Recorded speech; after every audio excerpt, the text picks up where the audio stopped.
Welcome to the 30th video in the Marine Invertebrate Biology series, and this is the class Crinoidea, which you might think, well, these look a lot like the basket stars.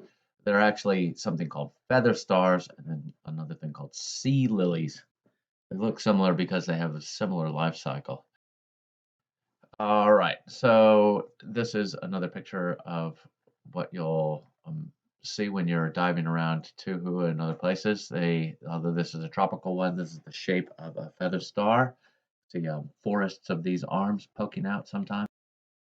Here is one from around the British Isles, and if you look at, there's this central disc, much like the Ophiuroideans, much like the brittle stars. They have this more distinct central disc than other starfish.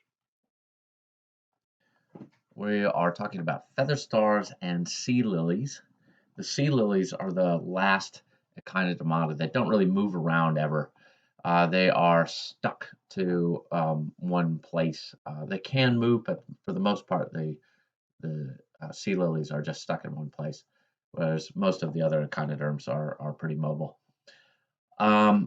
These things were very widespread, and the fossil record is just full of crinoids, but they've been outcompeted in a lot of environments, and now the remnants of this class, these species, are mostly found in quite deep water, more than 100 meters for the sea lilies at least. And they have multiple arms like the ophiuroids, lots and lots of arms like the brittle stars, but around that central disc, which is known as a calyx. Okay, the calyx. All right, so here's a picture of a sea lily.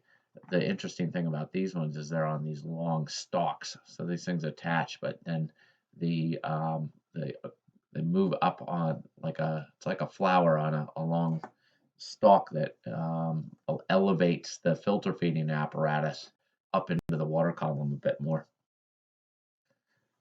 So, like I said, there are very few species left, only about 80 species known, all living at depths greater than 100 meters. There are probably a few unknown species, but not a lot. And they have the crown, which is the feeding apparatus, but that's elevated above the substrate, like we showed you, and there's a long attachment stalk. The fossil sea lilies had stalks as long as 20 meters. Okay. Here's a nice picture of a fossil sea lily. So all the crinoids have a stalk in the juvenile stage, in the settlement stage, but then the stalk is absent in the adult feather stars, or retained in the sea lilies. The arms are called cirri, and interestingly, they're jointed appendages. So rather than they look a lot like the brittle star arms, but they have these jointed appendages which allow them to fold a little bit. The crown is very much like the body of other echinoderms, but it has a lot of arms. Okay, more arms than the brittle stars. Here's an illustration of the body form of a crinoid, where they have, or this is a feather star without the stalk. You can see the arms that come up, and then they've got these little joints on the arms, and then these things called pinnules are the bits that stick off from each of those joints and collect the food, and while they're filter feeding, whatever's strained out of the water column, and then they have their 2 feet, which bring, just like in the basket or the brittle stars, that bring the food down to the mouth. And the interesting thing about these, which is quite different from the other echinoderms, is they have a second row of, of arms that come down, and these ones are just for gripping the substrate. It's a whole nother ring of arms that just grab onto the substrate. They can crawl around with those as well. So they face down towards the substrate, and the mouth actually is the only ones, the crinoids, that faces up into the water column.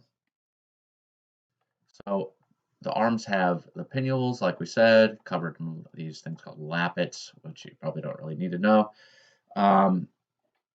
They have ambulacral grooves, which the food is moved down towards the mouth, and they look like a lot like brittle star arms, but with these projections called the pinnules, and they are jointed.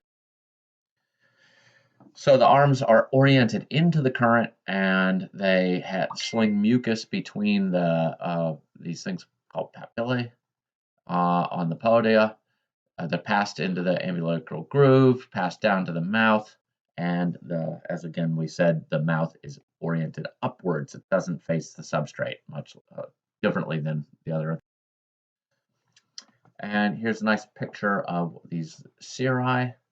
Okay, and the let's say this calyx or central disc area looks, with the mouth facing up, looks very, very much like um, a brittle star.